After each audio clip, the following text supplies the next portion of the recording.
Hello everyone, and welcome back to Animation Pilgrimage, the show where Whitney and I take a look at every single theatrically released animated film in chronological order. I am Tennille. I'm Whitney, and today we're looking at American Pop.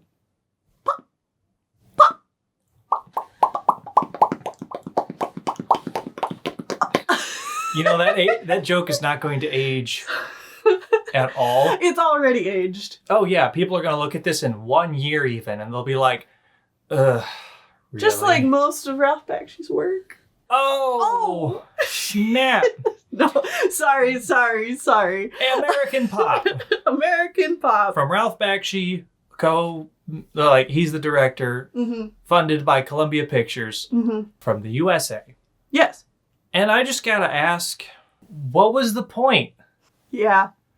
I don't hate this film. I really don't. I'm just gonna say that outright. I probably won't rewatch it, but I don't hate it. It feels like it's trying to be a slice of life film, aka things just kind of happen and you follow the characters around. There's no grand saving the world scheme or anything like that. We're just experiencing life with the characters. But even slice of life movies have more reason for them existing than this does. Like, there's a reason that the story is being told through most slice of life films. I don't really get why we needed to be told this particular story. Yeah, this is one of the least offensive Bakshi films we've had to watch, other than Lord of the Rings, of course. And that might actually be part of the problem. Well, hold on. Let me finish my thought here. And it's actually a fairly well-made film. I think the technique of Bakshi's rotoscoping and using live footage is the best we've ever seen it so far. Like, I think that Bakshi's experiment of doing this, like, real-life rotoscoping, capturing the human experience experiment kind of works in this film. But the story doesn't have anything to back up the visuals, to back up the artistic expression that it's trying to convey, but it itself does not know where it's going. Yeah. The movie ends with a swell of emotions that make you want to believe that, you know, we've hit some kind of triumph, but it's also a little bit melancholy. But I don't know why it decided to go with that ending over any other ending. I don't know why we're triumphant here. I don't know why. It doesn't feel like we've earned it. Yeah, it's just... that's where the movie ends. And it's kind of a fun ride, but... How about we do a plot synopsis? Yeah, let's do that. Because this movie has a lot of plot that happens. And I'm going to tell it all to you. And then you'll be able to also look at it and we can really try to nitpick why this happened. Talk about it. All right. So, broad scheme of this is it's following the life of 4 generations of men who grow up and live in America and their association with music. Generally the pop music of the time that they were growing up in. And as a premise, okay, cool, I can get behind that. Now let's actually dive into that plot. Yeah. So we start in the 1890s in Russia. Yep. So in Russia, a lot of turmoil and stuff going on. So young Zalmy and his mother escape to America. They are Jewish. They're Russian Jewish immigrants. Their dad gets chopped down. He stays behind. So, he dies. Yeah, he dies. So they make it to New York City, and then now they're living in New York. Zalmy starts working there at a burlesque house. I looked up what it was exactly, and it was a burlesque house, according to Wikipedia. So there's scantily clad women dancing and men telling jokes and singing songs and dancing. It was the entertainment of the day. He's working as like a a hustling kind of kid where he's like handing out flyers and being like, oh, well, wait till you see this show, this performer. Stuff like that. And eventually he works his way up. He starts to become one of the performers. And eventually his goal is to eventually be one of the singers at one of these venues. And then World War I happens, and their particular group gets flown off to Paris so that they can like entertain the troops and stuff, and good for that. And then he gets shot in the throat, and he can no longer sing. Instead, his voice is like this, and all of his dreams are shattered. Wow, that sucks for him. Well, except they kind of already shattered his dreams because they talked about how he was like, people came for his show as being like a child singer, and then his voice changed, and they're like, his voice is changing, this ain't good. And then he gets shot in the throat, so it like doesn't matter anyway. Well, I think part of it was like his voice is changing, which means they need to really start working on transitioning him to be an adult singer instead of doing all these child parts that he had been doing. Right. And then he gets shot in the throat, and now he can't sing at all. So what happens instead is he falls in with the Italian mafia and works with them. And I mean, he was kind of already with them. No, it really only started after they get back. True, I guess. They get back, and the Italian mafia is like taking over their part of town, and so they just kind of weasel their way into it. Because he's got another friend with him that's been helping. Oh yeah, him this also whole time. his mom died in a factory accident where it's obviously like the industrial revolutionary times where like there aren't any safety codes for factories, and so the building burns down and none of the women can get out. An important thing to note is this movie is going to drop a lot of like specific historical events that no one knows in today's day and age, unless you are a historian. Or your family went through that and like you remember hearing stories about it. Because that was referencing a specific fire that went on in New York City. Yeah. According to Wikipedia. And I'm like, I've never heard of this specific fire. Yes. It is a specific fire. And guess what? This movie does that a lot, and it does not explain. No, it does. Well, because it assumes you know all of these events that are happening. Yeah, so if you don't know the history, you are going to have to be filling in some of the blanks here, because they don't explain what's happening. And time jumps very quickly. So we were in the 1890s at the beginning, and then we were in the 1900s, and then World War I happened, and then now we're in the 20s with mafia stuff. And then we just get a montage of mafia guys killing each other. And gangsters. Zelmy, eventually one of the dancing girls, he falls in love with her. They get married. In a weird-ass scene. Yeah, where they just they stare at each other and slowly take off their clothes. It's like the first interaction they've ever had, and they just don't talk and just take off their clothes staring at each other. It's really awkward. Whatever floats your boat, I guess, dudes. Eventually, they're living the high life in the mafia family thing. And then the wife gets explodinated by a package bomb at the house. Oh my god, that's right. Yeah. Yeah. So I'm just going to let you know, like, pretty much every female character is a non-character in this movie. Gonna die. It's all about the men and their life experiences. Yeah. So you just we're going to have to roll with that, okay? So he does, before his wife dies, he has a son. His son's name is Benny. Benny is a extremely skilled pianist. He is so good at it. And so he's going to live out his father's dream of being a musician. Generally seems to pick up music real quick in general, because he also picks up the harmonica. Is it? Or am I thinking of the next guy? You're thinking of the next guy. Kind of. Hold on. Okay. Just hold on. Okay.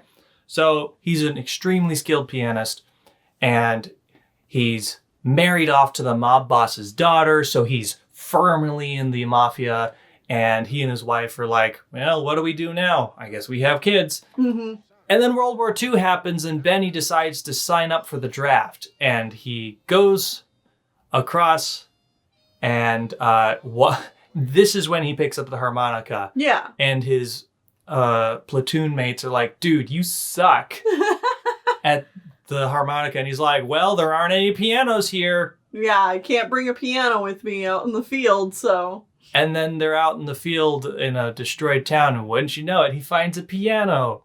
So he sets down his gun, starts playing the piano, and a Nazi comes up and shoots him full of holes. Who could have seen that coming? At least the Nazi thanks him for his performance, I guess. Yeah. Jesus. So Benny's dead. We spent, no time with him. He literally had, 3 scenes. Mm-hmm.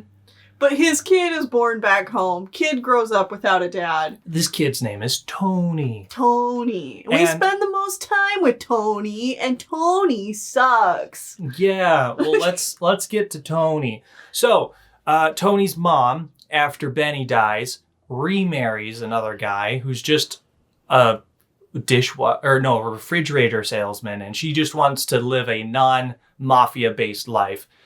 Good for her. Good for her. Tony grows up. He's still kind of surrounded by mafia stuff. Grandpa, Zalmy, God, I can't remember these people's names. Zalmy is now a grandpa, and he's very disinterested in being associated with the mob because he spent the last 8 years, apparently, in jail because of it. And so he sells out the mafia boss live on television, and Tony experiences all of this, and he obviously doesn't really want to have anything to do with the mafia either.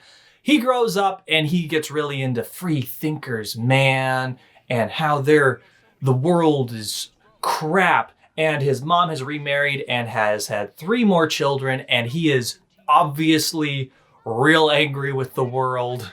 Yeah, he is a ticking time bomb of emotions. Mm-hmm. He goes home and yells at his 3 half-siblings about how they just sit around and watch television all day and it's rotting their brains and stuff. And they aren't even fazed by this. They're just like, shut the fuck up, Tony. Get out of here, Tony. Mom said to ignore you, Tony. Yeah. So Tony steals, apparently it was his grandpa Zelmy's car. Oh. And he drives across the country because... Not the movie told us that. No, it didn't, but apparently Wikipedia knows. So he drives across the country and he abandons the car in Kansas because the car breaks down there. And then he... There's kind of a funny scene where there's a bunch of hitchhikers in the car with him. That he's picked up. Along the way. He's just like, I'm going west. And they're like, sure, I'll jump in. And then the car breaks down and he gets out and he's like, wow, where are we? Kansas? We're in Kansas. And then 12 people pile out of the car and they're like, why are we in Kansas? And then he leaves. And then people they're they're gonna get back in the car, and then he's like, "It's stolen!" And they're like, "Ah, shit!" And they all run off. Run off. That's kind of a good joke. Anyways, he finds a diner out in the middle of Kansas, and there's a blonde waitress there, and he hits on her a bunch. And then he seduces her by comparing her to corn. And growing up in the Midwest, where there's corn everywhere, corn is not sexy. There's nothing sexy about corn. He's like, your skin is perfect like corn, and you got your hair is silky like corn. And I'm like, geez, these are the worst pickup lines I've ever heard. And this was Tony's thing. Tony has a way with words where he says real dumb shit, and apparently people like it. So he has a one-night stand in the middle of a cornfield in Kansas. Mm-hmm. And then eventually he makes his way all the way over to California. And while in California... Because he's California dreaming. Yeah. By the way, there's a bunch of pop music there's in this so movie. much pop music because that's the theme of the movie. But these first 2 guys don't have anything to do with music. It's not until we get to Tony that we really get into pop music as you know it is today. Well, yeah, because the pop music as we know it today didn't really exist in the early 19th century. The 10s, 20s, and 30s. Yeah. And even the 40s. You don't really get pop music until I don't know. I'm going to sound really music uncultured here, but until Elvis. You're not entirely wrong, but it's not until television has come along. Right. And there are radio stations at this point, but it's not until people have readily have access to records mm-hmm. and stuff like that, that music really does start to take off. Exactly. And I don't know the exact time of it. It's somewhere in this time period. Who cares? The important thing is he's now in California, and on his way, he took the harmonica from his dad, Benny, along with him. Yeah, because it was like one of the few things his dad left behind for him. Yeah. After he got shipped back from the war dead. Yeah. And he learned how to play harmonica real good from other hobos on the train. Good for him. And so he's playing the harmonica in California, and he gets picked up by a group of hippies. Because the hippies are starting now. Because we're entering the 60s. Yep.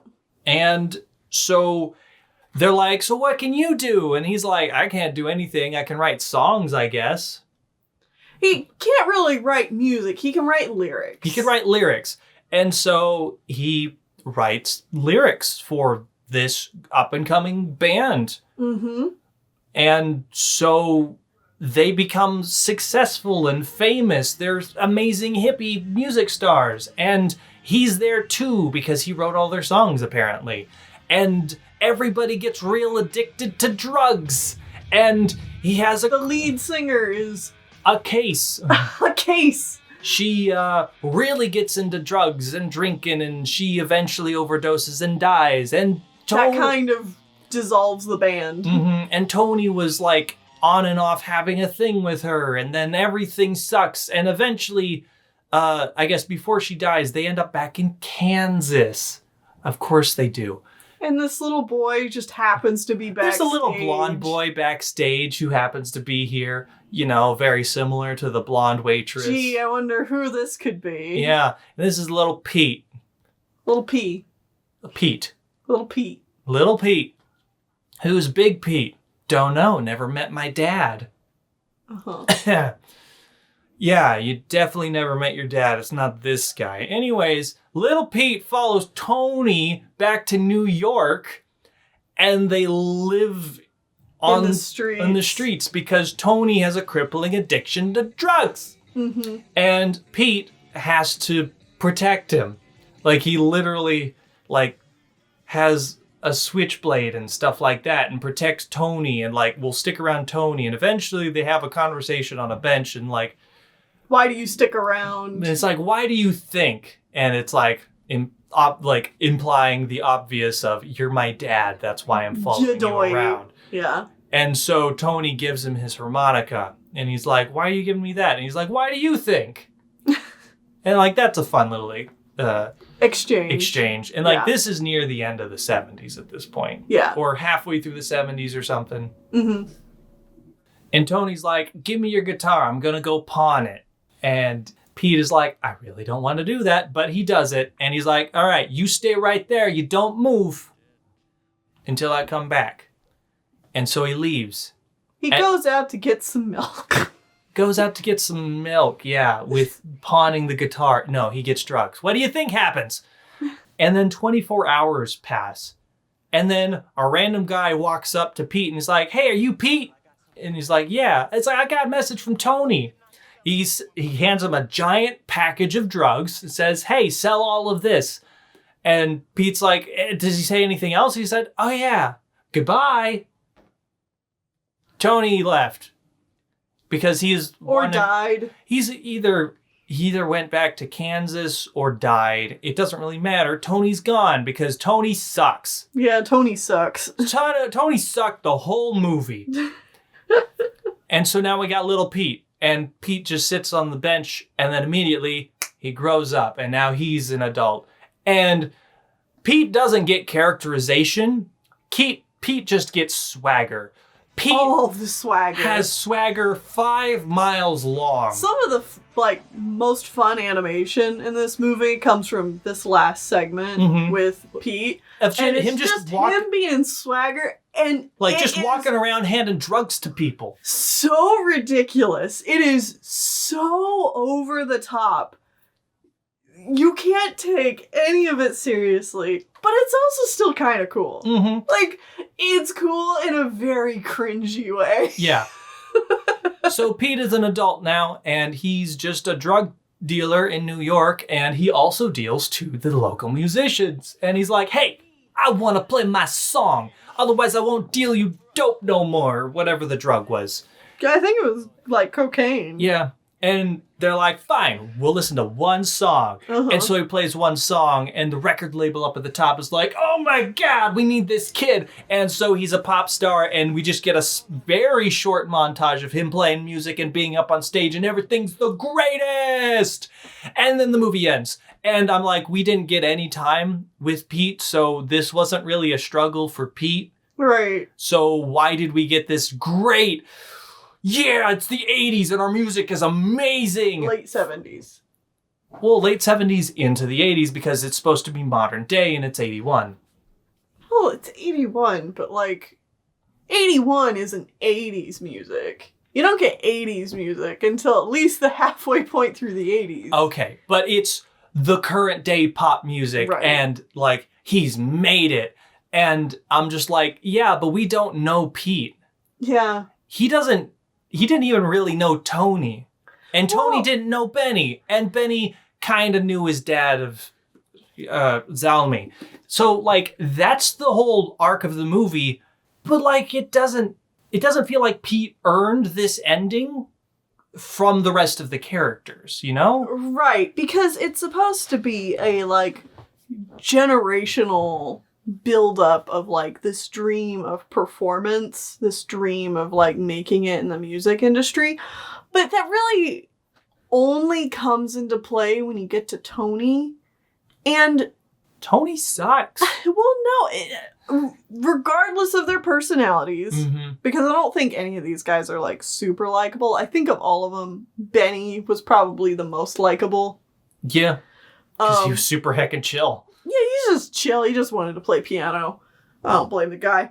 But generational aspirations like that just don't... like, you know, there's a thing of, you know, like generational aspirations of careers where it's like, you know, my father was a carpenter and now I'm a carpenter and I learned from him. And like, that's a kind of thing like you can build up over time. But like music...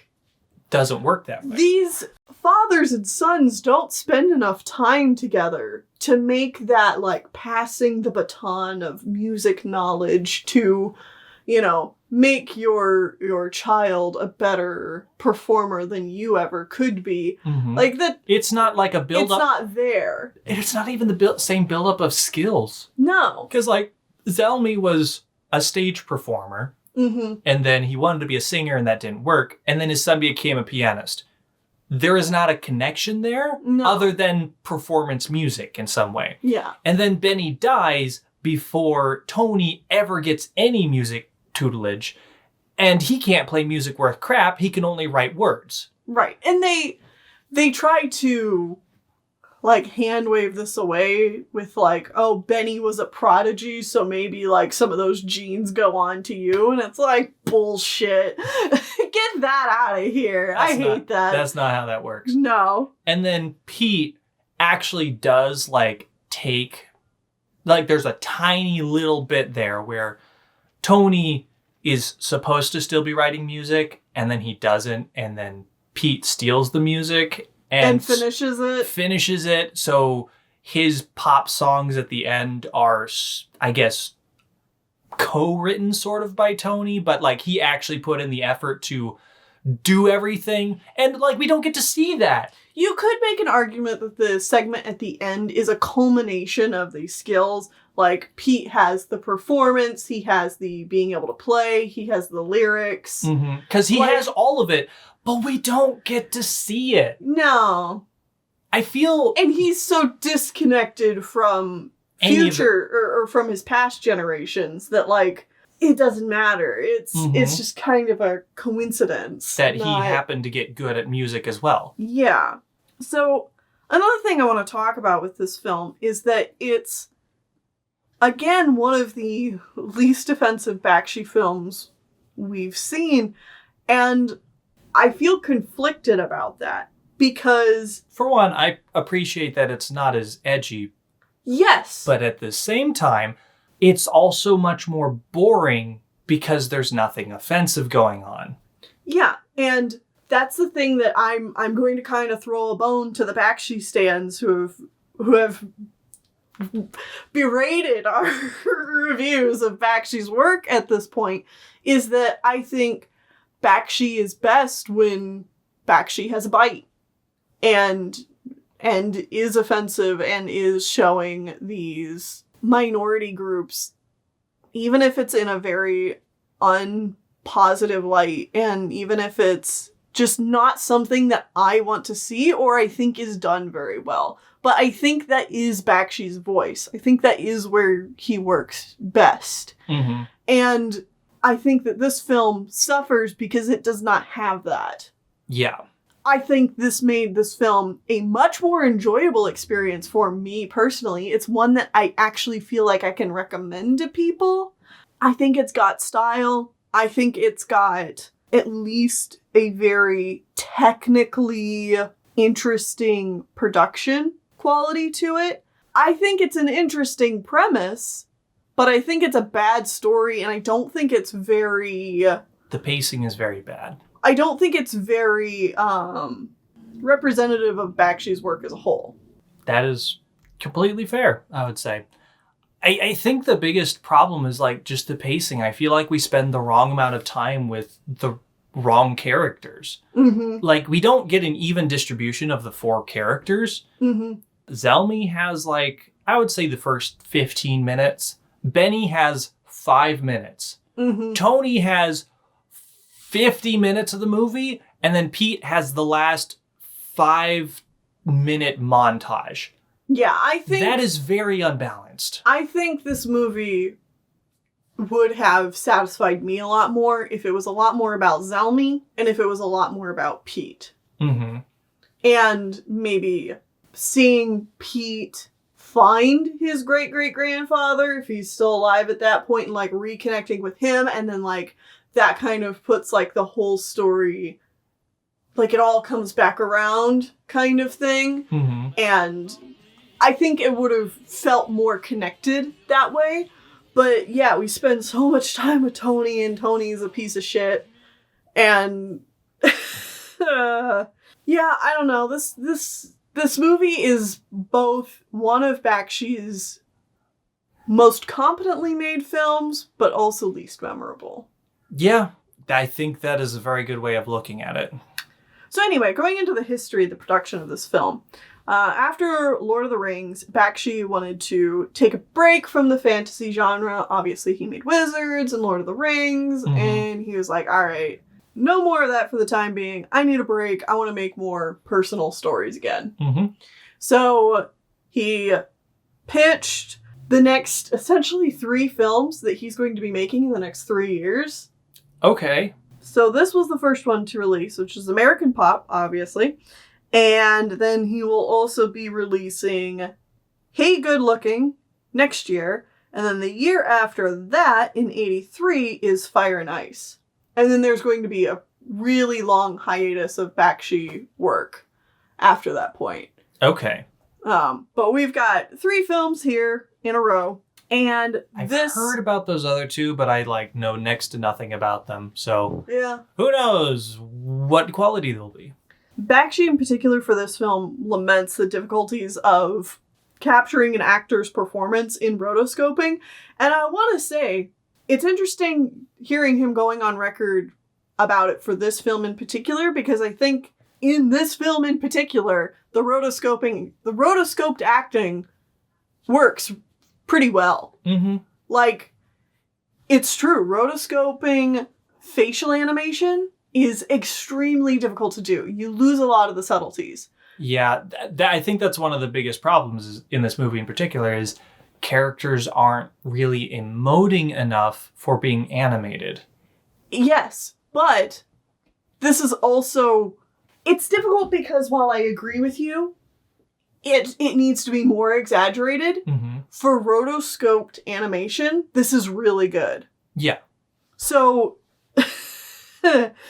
This film is not necessarily based on his own life experiences, but some of the stories that he grew up with and experienced while living in Brownsville, which was a lot of the inspiration for a lot of other Bakshi stories. Mm-hmm. obviously with the characters growing up a Russian Jewish immigrant, I think that's pretty close to home for where he lived. Well, he definitely grew up Jewish. Was he Russian? Was he a Russian immigrant? You're asking me questions I can't answer right now. Okay, well, I'll put the answer on screen. Because I knew he definitely had a Jewish upbringing, but I wasn't sure about the Russian part. Mm-hmm. And I know that he's also had, like, tangential run-ins with the mafia. Mm-hmm. So, like, those parts, sure. Well, yeah. And when this film came out, it received pretty mixed to positive reviews, but it did have a successful box office, so Bakshi's films continue to be successful. Mm-hmm. And another fun thing about this film is that when they tried to get a VHS release for this film, the music copyright ended up being something that, like, stopped that multiple times because they couldn't get the rights again. Bakshi was actually able to get all the rights for the music that's in this film for under $1 million, which... That's pretty impressive. Yeah. Because it's a lot of music from a lot of different artists. A lot of different artists and, like, really popular songs the time. We can't really play any of it for you. No, but like Freebird is at the end, California Dreamin', From the Mamas and the Papas. What's the song they use as like a motif for Tony's love life with this girl? I'm just going to be honest, most of the music is stuff that I've heard a lot, and it just kind of all falls into the category of oldies. I don't remember the song. But I can't tell you the specifics. I don't remember the song right now, but there's one, and I did think that this was kind of clever, is that they have this song playing at the diner where he meets the girl, and then whenever Tony's thinking about her or looks at little Pete, that song starts playing in the background, and not with like the lyrics, but it's like a instrumentalization. Yeah. It's like that was a nice touch. But yeah, that was American Pop. Also, the poster for this movie is cool. Yeah. Would I recommend this? Nah. I don't know, man. If anything, I mean, again, if you're looking for Bakshi's work, this isn't really representative of his work. If you're looking for something that's a little Bakshi but light, this is probably one of the better of his films to check out. And then if it's still not for you, then probably, you got your answer there on whether you want to watch any other Bakshi films. If you're interested in telling a generational story, this is a good film to watch on how not to do it. Well, either way, I think that's going to be it for this review. Thank you guys for watching, and join us back here next time as we jump into our second Doraemon movie, The Records of Nobita, Space Blazer. Lord, give me strength.